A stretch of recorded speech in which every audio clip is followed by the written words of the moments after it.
Every one of us has been in a place where we walk without it. If you've ever walked with the Lord, you wouldn't want to go back to the way where you walked without it. You do everything you could every single day to say, I want to go with you, Lord. I want to go with your presence. I want to go where you lead me. I'm desperate for it every day. And when I get caught up in the flesh and I don't feel that way, I get desperate. There's nothing more fulfilling than just walking in His presence. There's nothing greater than the experience just His love encompassed around us. See, I'm desperate for it every day. I yearn for it every second of every day. Because there's nothing more pleasing. There's nothing more fulfilling. There's nothing more comforting. There's nothing sweeter. Lord God, I just come before you to thank you for that presence. To thank you for who you are. To thank you that you'll walk with me and you'll talk with me. That I have every reason to rejoice, because the only thing that separates me from you in any given day is just when I step away, because you'll never leave me nor forsake me, but you'll walk through me with everything. I'll just recognize you're there and hold fast to your presence. I'm desperate for that. I'm desperate for when I step wayside, you show me. So, Almighty God, I take this moment right now. And I go after your word and I say, just speak something in that shows me if I'm falling short. If I've stepped out of your presence and into my own flesh again, Lord God, I don't want nothing other than to be with you. I'm desperate for you today, Almighty God. That's my prayer. That's my prayer. I rejoice in this moment that you'll send forth your word and accomplish just that. You'll change us inside. You'll do a mighty work inside of us so that I never, ever, ever have to be without you. I thank you, Lord. Use me. Give us ears to hear and eyes to see. Unveil the truth to us and shed and pull apart the lies and the darkness that tries to creep in. This time is yours, Lord. I am yours. My heart is yours. My mind is yours.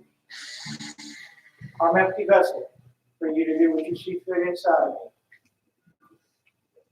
I believe and receive it today in Jesus' name. And all that come into agreement, give the Lord a shout, a hand clap of praise.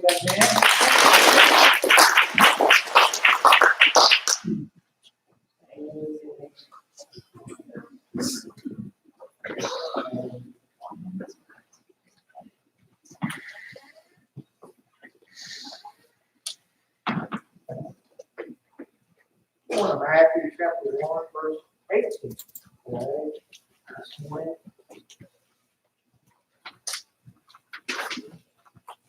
Matthew chapter 1.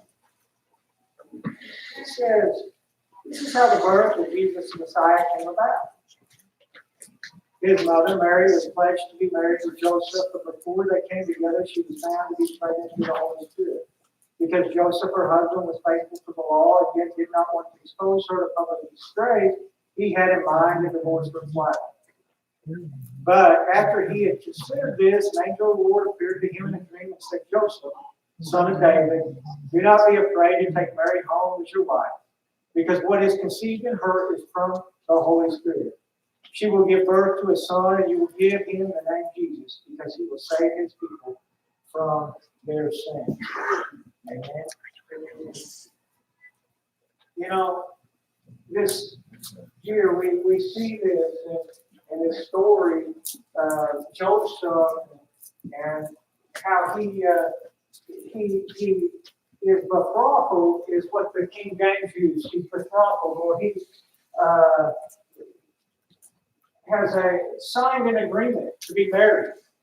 To marry. They've signed an agreement with witnesses that they're married. And essentially, though they haven't went through a ceremony and they haven't consummated the marriage, they in Jewish eyes they are married.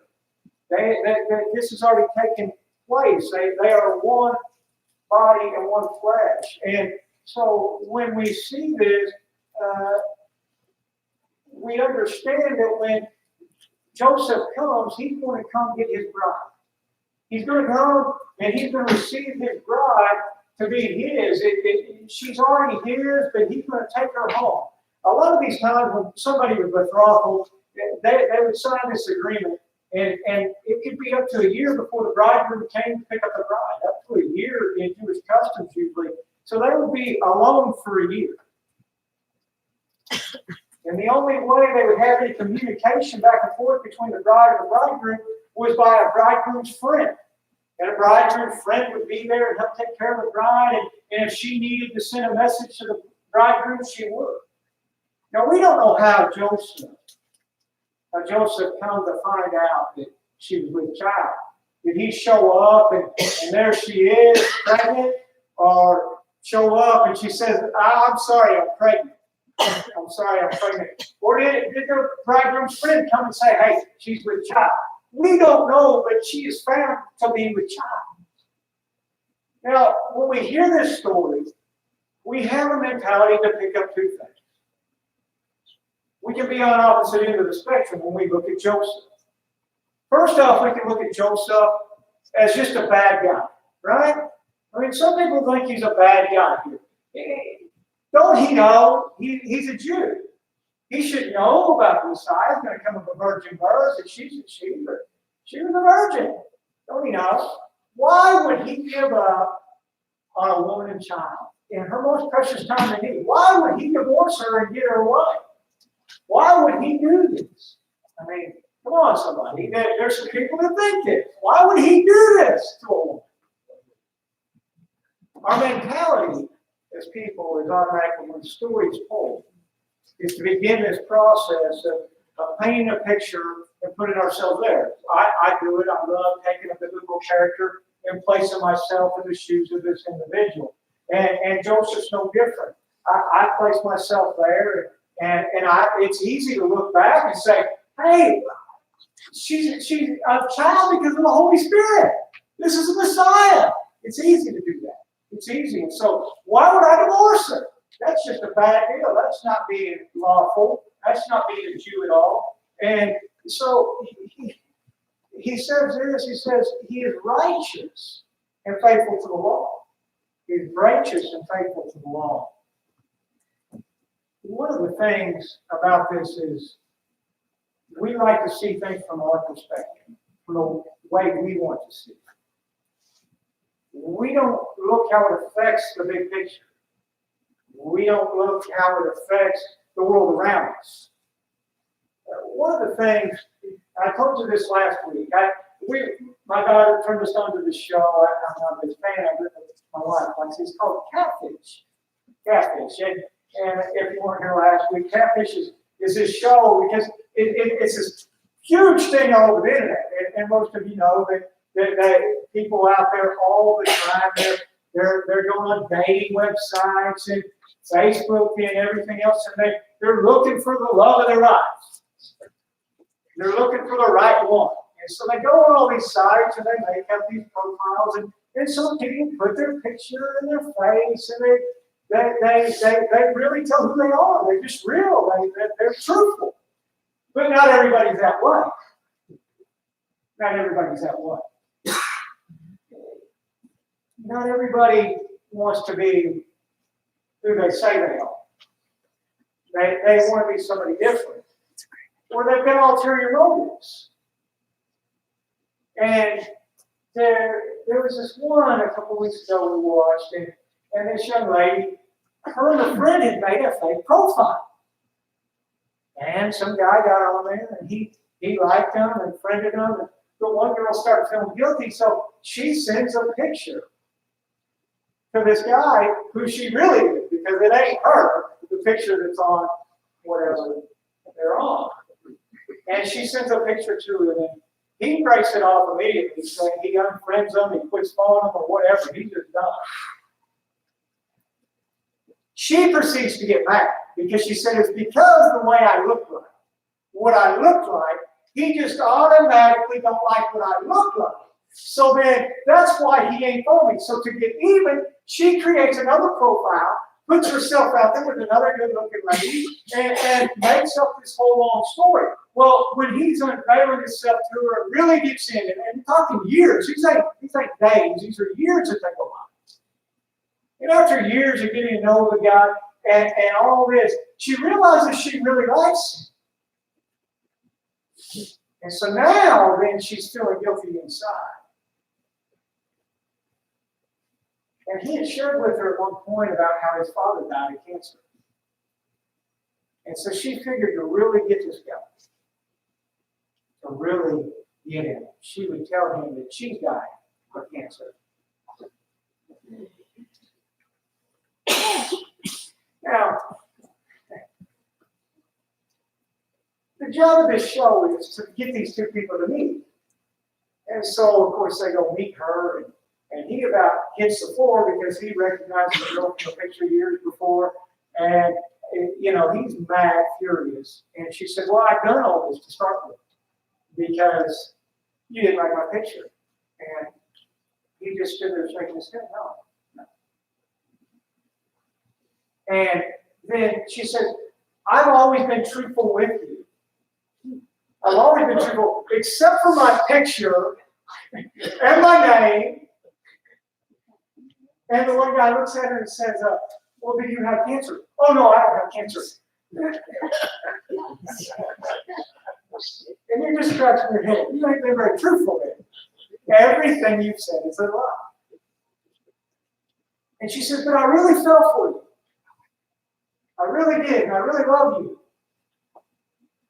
And he looks at her and he says, I don't know you. I don't know you. And what you've done is hurt me. You hurt me the first time. It had nothing to do with your picture. It had to do with you lying to me, trying to pretend you were something you were not. It hurt me. It affected me. It impacted me. And I don't want somebody that's going to hurt me. If you're going to hurt me, then you don't love me. If you're going to do this to me, you don't love me. If you're going to lie to me, you don't love me. And then you've done it again. See, every action that we have has a repercussion. But when we start painting a picture, we don't always see how it affects the other people around us. See, if we put Joseph in his place, that this is going to only affect him. We can look at Deuteronomy 23. Look at that. Look at Deuteronomy 23, verse 2. It said, no one born of a forbidden marriage, nor any of their descendants may enter the assembly of the Lord, not even into the 10th generation. If this is a man righteous and zealous for the law, he's one that says, hey, I want the best for my family, and there's repercussions if I take an unlawful woman that's unlawful, and I take her in this child. If there's one born up, they're not even around the symbol. Look, see, we get a glimpse and we begin to develop things and not realize the full picture and the full scheme of things. It affects his whole family if he isn't right with God here in this moment. It affects his whole family. 1 Samuel tells us this. Eli, the priest of 1 Samuel 3, Eli was a judge. He was a good man. He was doing what was right before God. But his sons were not. And it says, at this time, I will carry out against Eli everything I spoke against his family from the beginning to the end. For I had told him that I would judge his family forever because of the sin he knew about. His sons blasphemed God, and he failed to restrain them. He puts all the blame, God puts all the blame back on Eli. Because he stood there in the midst of knowing sin. See, this is where Joseph is. He says, look, I can stand and condone sin, or I can separate myself from it. I can do what's best for me and my family, because I want to be righteous in God's eyes. That's important to me. I want to live with God. I don't want not to be able to come into, oh, come on, somebody. I don't want to separate myself from the presence of God. I want to be able to fellowship with God in the assembly. I want that. Then there's the other side. The other picture we have. I don't blame Joseph. His wife cheated on him. I don't blame Joseph. His wife cheated on him. She wronged him. I mean, come on, somebody. You've left your wife for a year, you show up, and all of a sudden she's pregnant. Well, that didn't happen. I'm not here. I'm with him. I turn around and walk out too. He's a pretty good guy, really. He's being good about this whole thing. He's going to put her away private. He's going to do it the right way, not the way I handle it. I'll be throwing things, kicking things. I'm going to go looking for somebody. I don't own a gun, but I might buy one. Come on, somebody. That's me. That's my picture of it, right? She's getting off pretty easy. He's pretty nice about this whole thing. See, that's my picture. But see, these are the mindsets we automatically develop because we're just getting a picture. We're not standing in the presence. We don't know how we would react. We try to apply ourselves to how we react and what would happen, but at the same time, we don't really know. And Joseph knew what he knew best in this moment, how to handle it. He wanted to put her away privately. There's one, if you read commentators, they'll take both sides of these. You take commentators, there's one that says that Joseph, if he's a zealous man for the law, if you read Deuteronomy 22, it gives us the law. It gives us the law of marriage. It gives us the betrothal wife. If he's betrothed and she's been found with child, or been found that she's not a virgin, then he can divorce her. And she is to be brought before the assembly, and they will stone her to death. And there's one commentary, he goes on and he says, if this is the case, and Joseph's a righteous man, then this would be the way to react if he's really lawful, if he's really a good guy, and he's really trying to say, well, this is what he's supposed to do. Why wouldn't he do that? We go on to Deuteronomy 24, it talks about marriage, and it uses the word marriage. When they're married, then the only way to divorce, you can divorce somebody, put them away if you're not happy with them, if you don't like them. And he says this don't apply to them because they're not married. Missing the whole concept that betrothal is the same as marriage. It's already in God's eyes. They're married. They're married. And throughout this, he goes on and he wants to blame Joseph. And you see what I'm getting at here? I'm trying to paint you a picture of how our mindset all develops something that we want to see. Our perspective. Our perspective. The way we want to see the situation, the circumstance. I'll show you something. Put up that picture.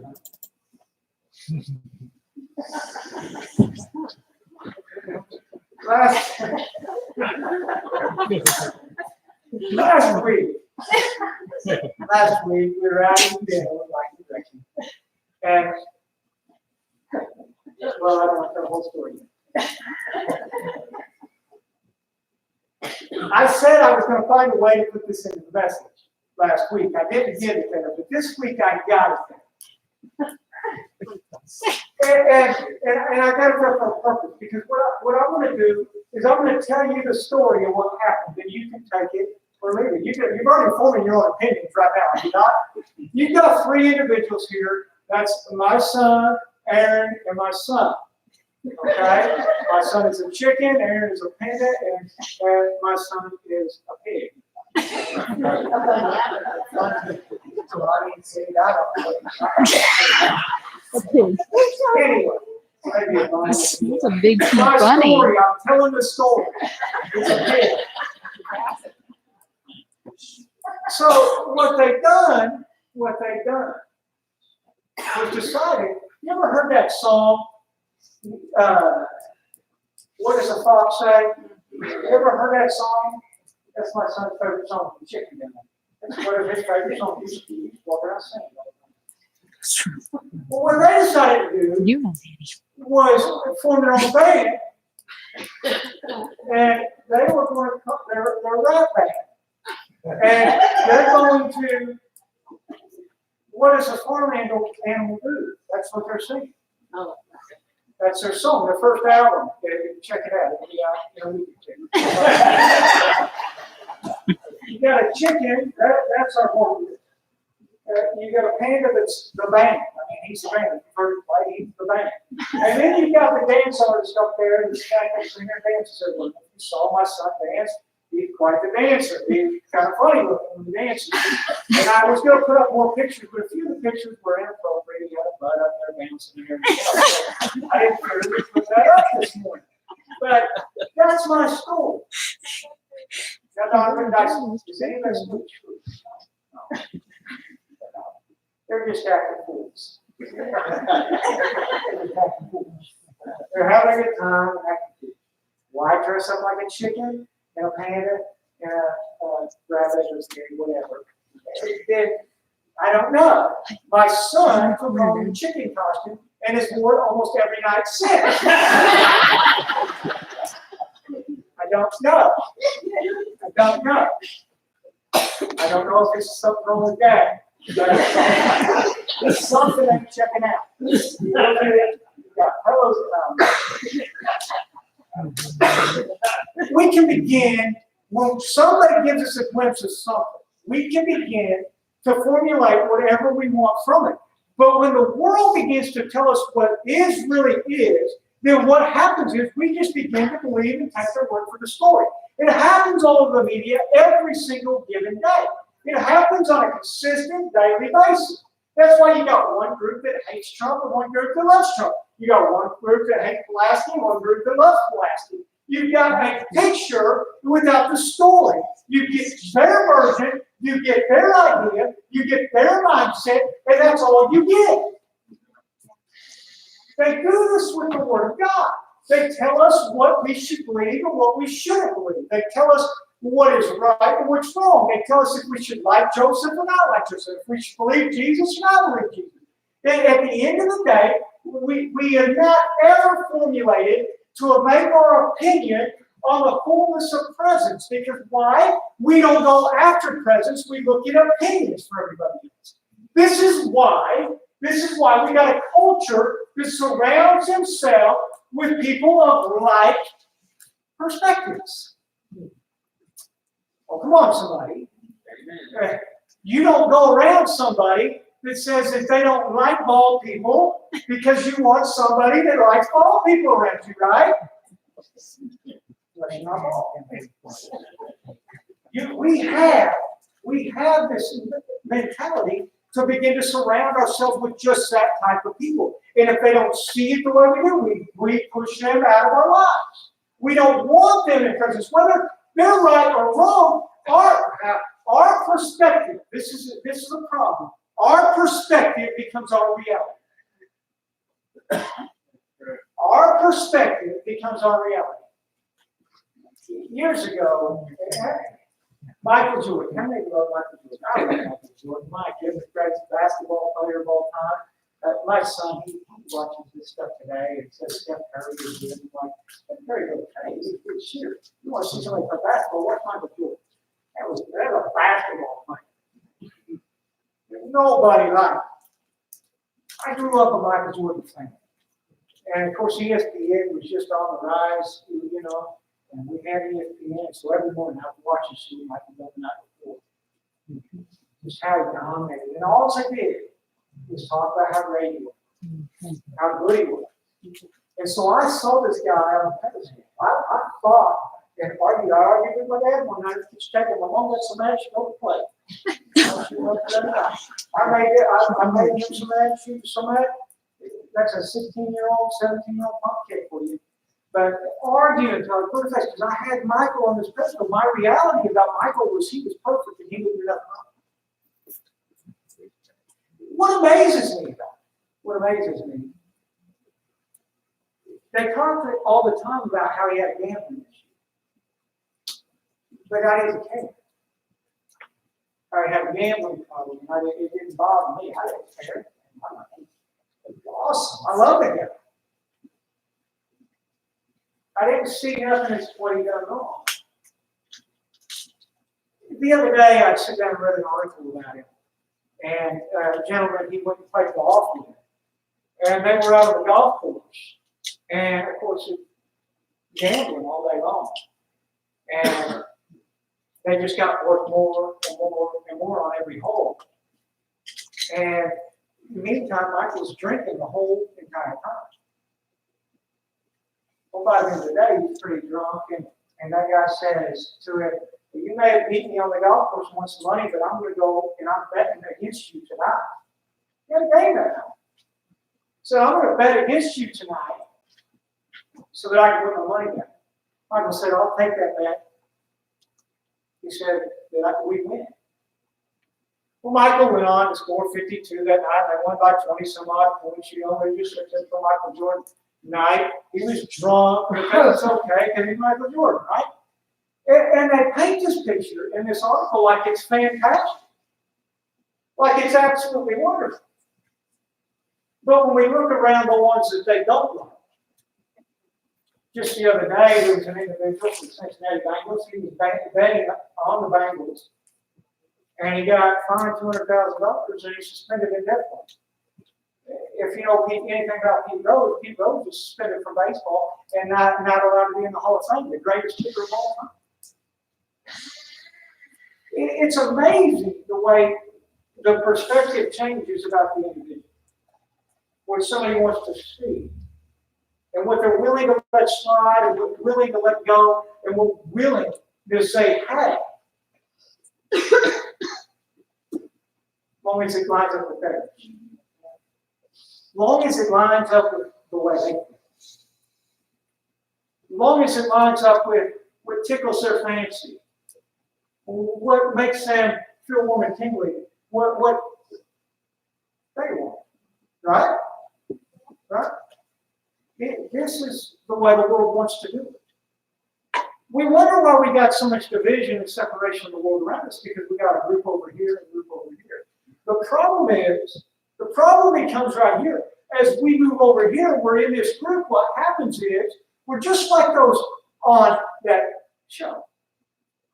We don't completely line up here, but because we don't and I want to stay here, I will begin to fit into their reality.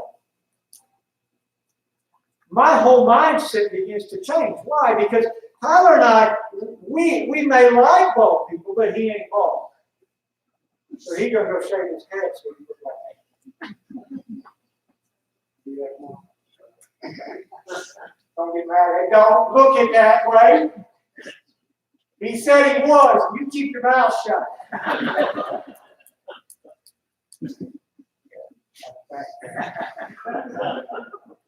We're going to have some fun this week. We begin to lose ourselves in the midst of this because we're trying to fit into this. Our perspective becomes our reality, and then our reality, all their perspectives start infiltrating us, and we're standing here, and we lose sight on everything that's true, and everything that's real, everything that's right. Go to John. This is John. He's in the book of John. Jesus talked with a woman, the Samaritan woman.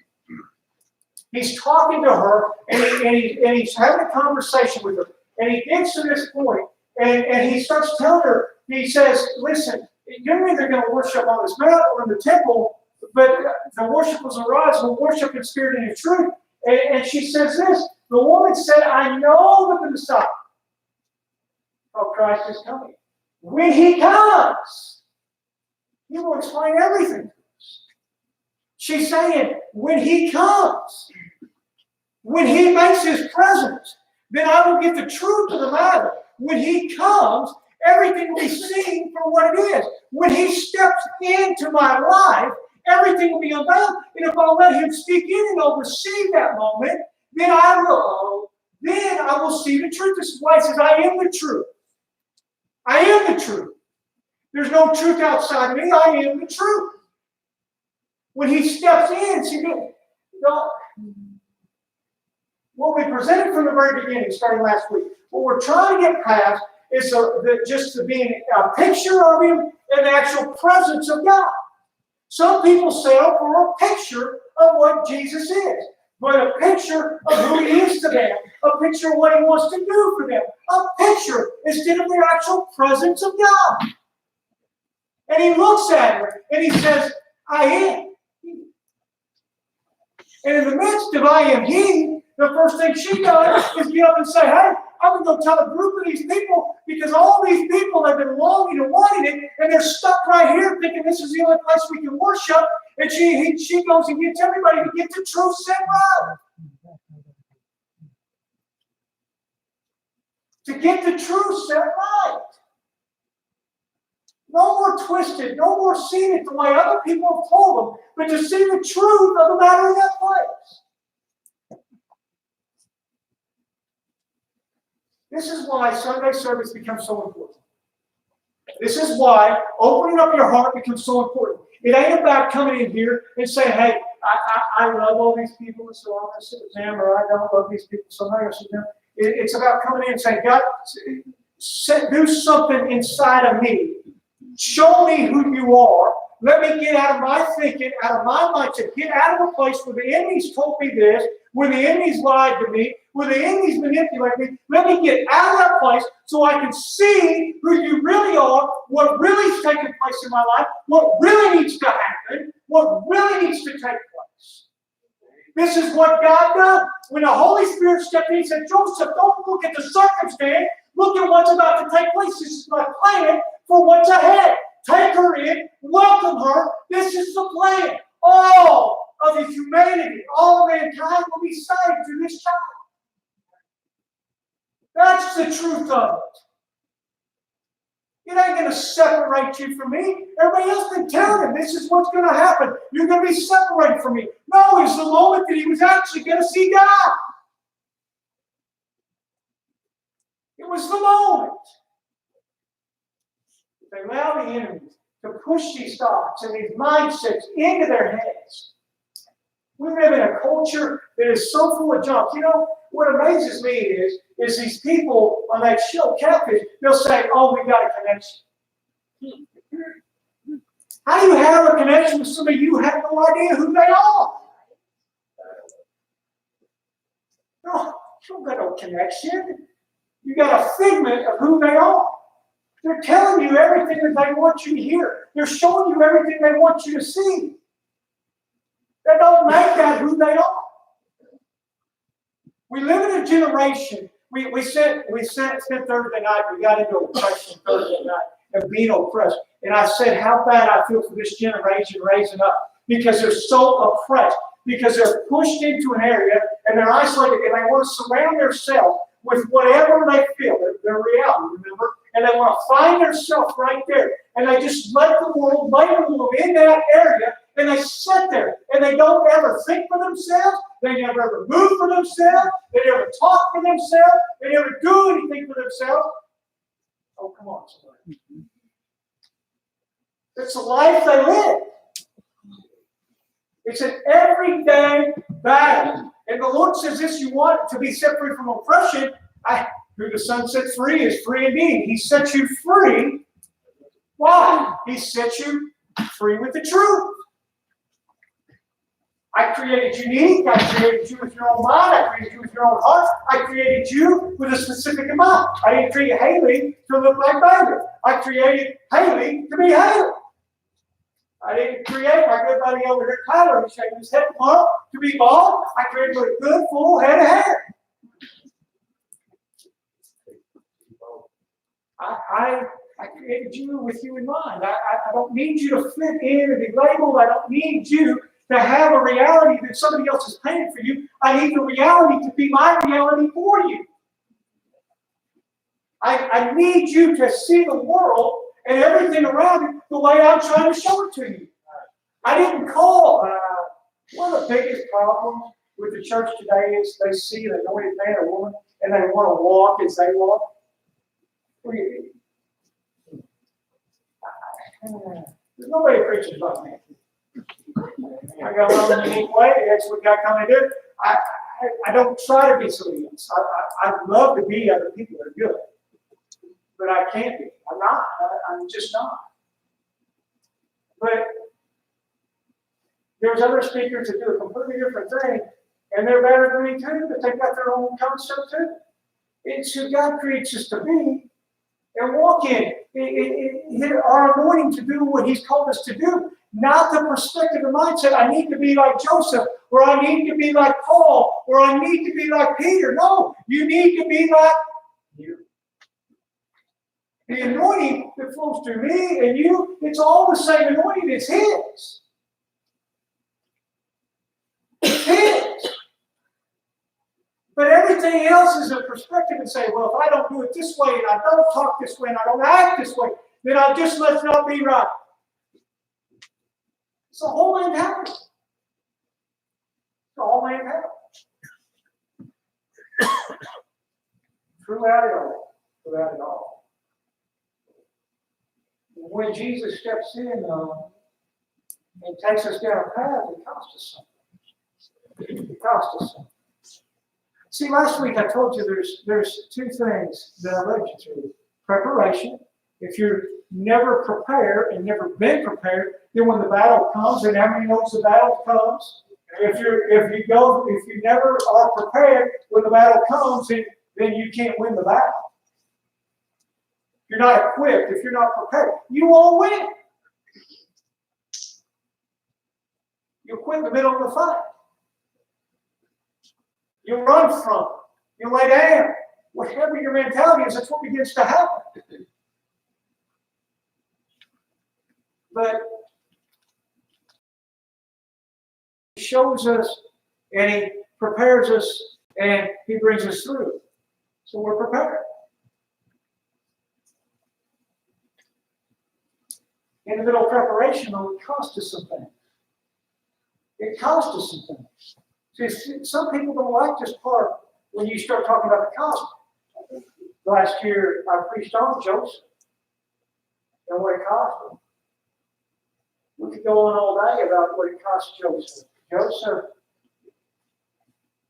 he's got to take his mentality in this moment. He's got to let it wayside. He's got to take his ego in this moment, lay it wayside. How many knows there's ego in the way so oftentimes? My own ego. I've been righteous. I've been zealous. I've been perfect. I've never made a mistake. Everybody else has. Larry really messed up. I did. He goes, if you will, you'll have one. He had to surrender in this moment. That's just on the forefront. Sometimes it's the hardest one, but what about the whole walk in itself? How about when he walks in to Bethlehem, his hometown, and there is no room found for him in the inn? Remember, it says he's returning to his hometown, and so his hometown is made up of family and friends. Why wouldn't a friend and a family member open the door? Probably because she's found a child that ain't his. Rumors got around. Rumors got around. You're welcoming her in, but you're wrong. They didn't get the presence of God. They didn't get the truth. They got the rumors. He's asked and ostracized by his own family. How about this as a father? How about as a father?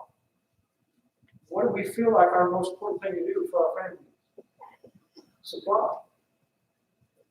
Is it not? We want to get them a roof, a happy home. We want to supply all their needs. That's here to do a father. We want it. There ain't no place found for them to stay for the birth of the child. There ain't no room found. How helpless do you feel as a father when you ain't met the needs of your family? In the most critical time, you ain't meeting the needs of your family. How helpless would you feel? See, all these things were a cost. A cost. How about fleeing the country you know to a whole other country? Flees to Egypt because all the firstborn sons are supposed to be slaughtered. So he flees with his family. running. It cost something for change. It cost something for change. It cost something to get past this place. It costs something so that we can see the truth. See, the lies and the deception are so deep-rooted into our society today.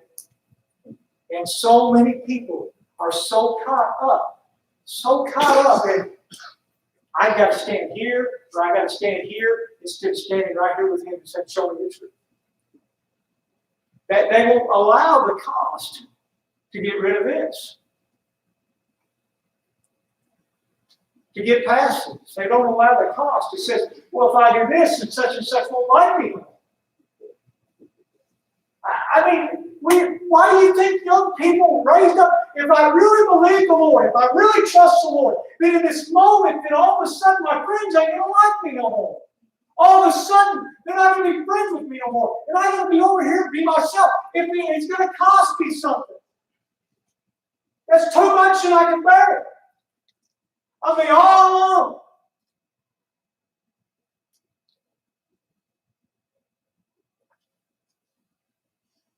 And it's awfully quiet this morning. I'm starting to preach. It's going to cost something. And a lot of people aren't willing to pay the price of cost. They're not willing to. There's so much more. Go to Exodus. I'm trying to go. Exodus 32, verse 1 says, when the people saw that Moses was so long and coming down from the mountain. Who was Moses? He was up fasting with the Lord. Yeah. He's up there sitting and talking with God Almighty. He's on the mountain talking. It says, when the people saw that Moses was so long and coming down from the mountain, they gathered around Aaron and said, come, make us gods. We'll go over. As for this fellow Moses who brought us out of Egypt, we do not know what has happened to him. Aaron answered them, take off the gold earrings that your wives, your sons, your daughters are wearing, and bring them to me. So all the people took off their earrings and brought them to Aaron. He took them, they handed him and made them into an idol, cast into the shape of a calf, fashioned with a tool. Then he said, these are your God, Israel, who brought you up out of Egypt.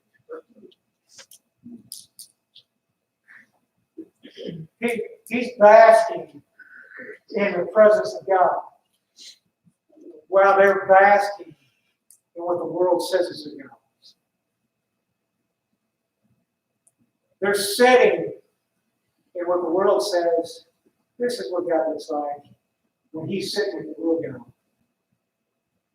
See, it's going to take some cost. It's going to take something to get out of their minds. You know what's in their mind? They just left Egypt. All they saw for the last 400 years is the Egyptians who believe that Pharaoh is God incarnate. They believe the guy that's in charge is a God. And so they worship him as a God. This is what they saw. This is what they've been raised up. This is what they've been taught. And so when they leave, why was it so easy to follow Moses? Because he's performing miracles, he's performing wonders, he's performing signs. He looks like a God. No, he don't claim to be God. He just knows that it's God told me to do it. And so they're just recognizing God on him. And they're just thinking of him and following him as a God. And now he's not there, so we better make us another God. We can't go on without another God. We can't continue on without another God. And so they're willing to just go back to their same old mindset, their same old thing. While Moses is sitting with God, they're sitting in the world. There's many that will sit in church on a Sunday morning, and they're sitting with the world and sitting in their own mindset instead of sitting with God. Instead of sitting in the presence of God and saying, God, show me the truth, show me the way, show me everything. I want what you have for me. Show me, Almighty God. They come in with this mindset that this is what the church should be 15 minutes long. Okay, 20. They come in with this mindset that this is the way it should go, this is the way he should speak, this is the way he should talk, and I should do this, and they should do that, and yada, yada, yada. A mindset is just saying, God, I don't care about none of that. I've just come for your presence. I'm going to relish in that. See, it's because of this place of presence, when we're reminded and we're shown who God is, that when we leave the mountaintop, we don't want to go without God. We don't want to go anywhere without Him. Look at this. Go on to 33. And I'm really going to flash and bless on it. Then the Lord said to Moses, leave this place, you and the people you brought up from Egypt, and go up to the land I promised to an oath to Abraham, Isaac, and Jacob, saying, I will give it to your descendants. He's saying, listen, he's essentially saying, here's the promise that I promised you, go get it. Go get it. This is following this. Go back. I will send an angel before you and drive out the Canaanites, Amorites, Hittites, Perizzites, Hivites, and Jebusites. Go up to the land full of milk and honey. But I will not go with you. But I will not go with you, because you're a stiff-necked people, and I might destroy you. Amen. Verse 4. When the people heard this, they began to mourn, and no one put on any wounds. They began to wail and cry. Why? Because they recognized something. They don't want to go with that presence of God. I can have everything the world has given me. I can have all the riches. I can have the promise of God. I can have the promise of God. But if I don't have God, then it's worth nothing. If I don't have the presence of God in my life, then I can have all these things handed to me, and none of them matter. They recognize it. But in our world today, in the church we have today, they worry more about the promises of God rather than the presence of God. They focus more on what He's promised and what He's going to give and what they're going to get and instead of the presence of God. Because there's so many are scared of the presence of God. Because in the midst of presence, says change needs to happen, growth needs to happen, and things need to be changed so you can look more like me. You can experience more of me. And everything else, everything else will not matter in the midst of that. I long for Sunday morning because I can go throughout the week. I can get up Sunday morning and I can be like, I don't feel like preaching. I don't feel like being the one that's talking. I want to sit there with everybody else and just hear what God has to say. I like that. I want that most days. But in the midst of His presence, none of it matters. Long as God falls, long as God is speaking, long as God is doing something to me, I don't care. I'm just glad I get to be here. I'm just glad I get to hear Him. I'm just glad for His presence. I don't care. But wait, I've been hurt. I've been hurt. So they hurt my feelings. So I don't want to be in His presence. You're missing. Your things are more important than you. The things that become more important to you. Somebody said something about me. Somebody talked bad about me. Somebody didn't say hi to me. Somebody didn't do this. Somebody didn't do that. But His presence. See, this is why people aren't ever prepared. Because the world, we're going to have differences and different opinions when we are called to be different. We're going to have a different mindset. But if you want to sit back in the world and allow them to continue to paint the way you should be, the way you should think, the way you should act, then you miss the whole point. He said, because of you and who you are, I just want you to come to me, and what I need to change, what I need to show you, then I will. Every one of us in here, we've got change in these things. I'm pretty good looking the way I am. I've just seen Him with me. There was not very many people with me. I'm pretty good looking the way I am. There's some change a little bit.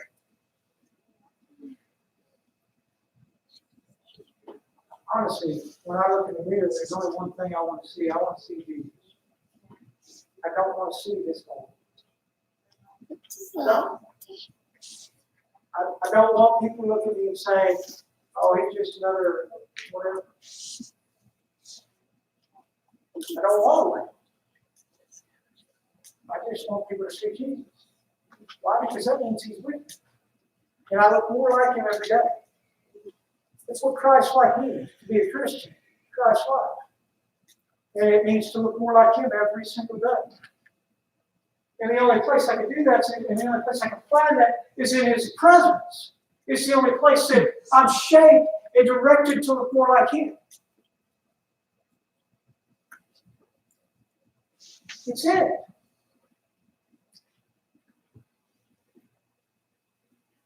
I want you to think about this.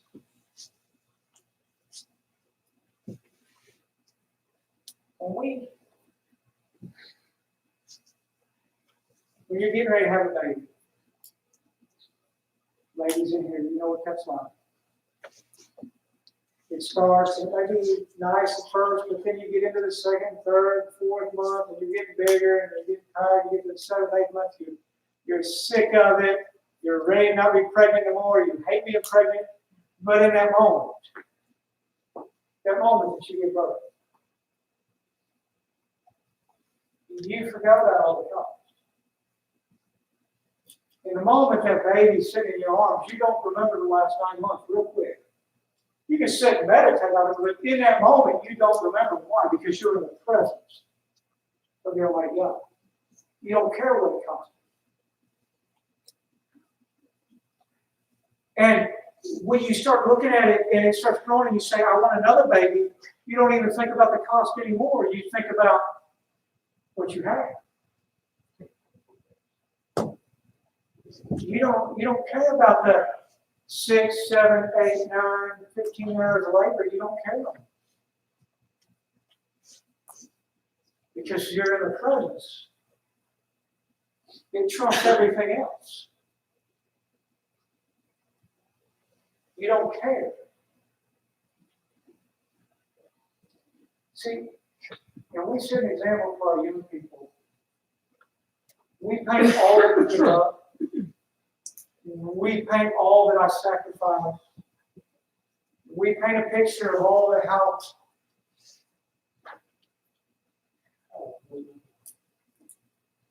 we have to get our ways. We do everything. It's an example for these young people, and not understanding that the cost is not even a barrier. It's the outcome that makes it all worth it. It's his presence that makes it worth it. It's his presence that I get excited for. I don't get excited for the band. I don't get excited to see you guys. I don't. Doesn't make it count. Now, I don't get excited. I love you guys. What I get excited for is his presence. In a moment, the hours and days and weeks of a preparation for a message or a sermon series, it all goes out the window. In a moment, I just say, God, I could come in here and fall. I skipped that one note, by the way. I don't even know where I'm at. I do know there was a lot more. It took me just to write it down about 4 hours. So Bobby's like thinking of that now. I'm just kidding, Bob. I like to pick up Bobby. I love him. He takes it well. Right now, he may punch me in the face on that. You got it, you see me running, you know what? Tripping one way out, Suzanne. His presence, all that goes out the window. All the cost of it. And his presence in that moment is where I say, God, I want to go deeper. I want to go further. I want this young generation to get the blinders off. I want the people around me to get the blinders off. But it always starts with me. Change never starts with anybody else. Everybody else, the world looks at somebody else. I mean, that's why marriages fail. They look at their spouse and say, you need to change. When in reality, God's saying, no, you need to change. You want it to work, it starts with you. You want change in your marriage, in your relationships, in your life, it starts with me. It don't start with nobody else.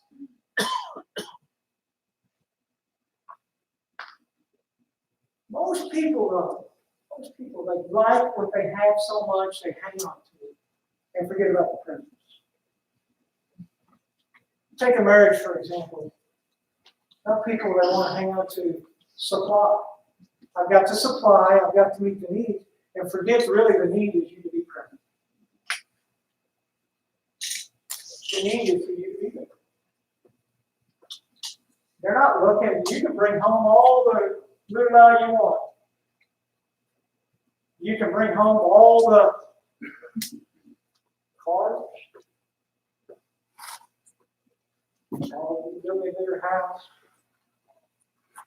But if you're not there to share with me, then it doesn't matter. So people get so caught up in doing this instead of, I'm just supposed to be present. And miss the fact.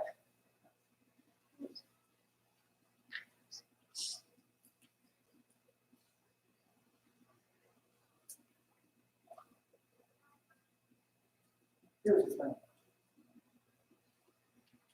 We'll never ever know how much it cost Jesus. He never ever puts his, he never writes in the Word of God and says, look, I gave up this, this, and this. But understand something. Imagine leaving your throne on heaven. Imagine. Some of us won't get off our couch long enough to go do something.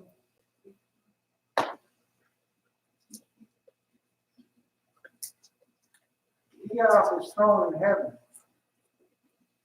to wrap himself in an earthly garment. Having to break itself. Remember, this is an omnipresent God. It's a spirit that lives among us. So it has to be contained in such a little vessel. You know why he never says what it cost you? Because he ain't looking for you to throw him people. He ain't looking for you to feel sorry. He's saying, I've done it because I love you. I've done it because I care. I've done it because I will do nothing other than go after you. I will not stop until I break down every wall so that I can be in your presence and you can be in mine. I want to be your friend. I want to be your everything. Think of it this way. How many's been in love? Amen? What do you do when you're in love? You think about that person. You just can't wait till they're around. You can't wait till they come home. You can't wait till they call. You can't wait. It doesn't happen. Today, if you just text me and tell me hi, just let me know that you're there. I just want to hear from you. I just want, when you're in love, that's all you can. You can't think, you can't breathe. You just want to be around the person you are in love. This is what he felt. This is what he felt. And he said, well, I'm going to do everything. I'm not putting it on them. I'm just going to do it. How come we don't pick up the phone so often? You don't want to look like the crazy one, do we? I don't want to look like the crazy one. God said, I don't care. Because I'm crazy in love with you. I want everything for you. I want to benefit you. I love you. I care. Thank you, musicians, if you'll come. I don't know. She's in I ran around. That's what I said. Yeah.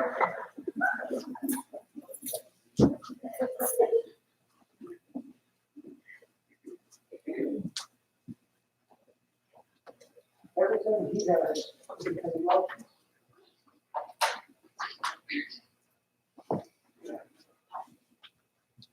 So many people settle for the present, or settle for the picture rather than the present. They settle for the picture. One of the things I don't like about our social media world is most people put this picture out there on it that their life is perfect. They don't put it in the middle of a fight and argument.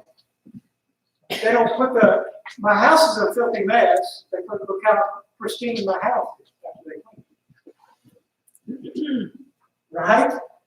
You always still put a picture and say, look at my filthy, unless they're once they come clean. Do you come clean for me? No. They present it a way. They give you a picture. Some people settle for that. Some people will settle for the picture of what Jesus has. They'll settle for the picture of what his plan is. Because imagine if Joseph stops in this moment and says, no. No. It ain't supposed to come this way, Lord, because that ain't the law. I'm breaking the law. I'm breaking the law. That ain't the way it's supposed to go.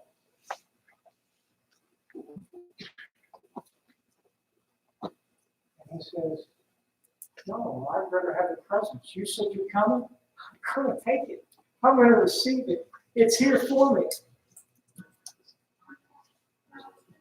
This is why the Christmas season becomes so important. Is remembering that he said, I've got everything to break out the picture and stand here and say, I'm here. I'm here. I'm here. We talk about the greatest gift ever given. It's here. It's here. And it cost him a lot.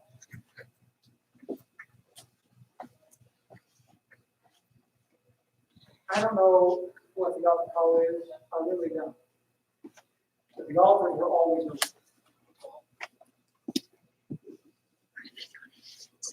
Maybe it's time to do some things.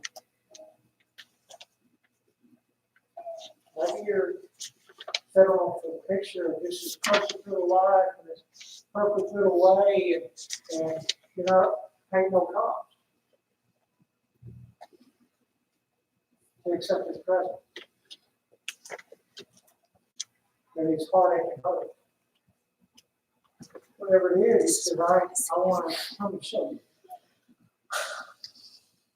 I'm opening up my home. I've opened up my spirit. I've come to meet you directly. You don't know the Lord this morning, that's all we do to start. We never ever take that for granted. Stand.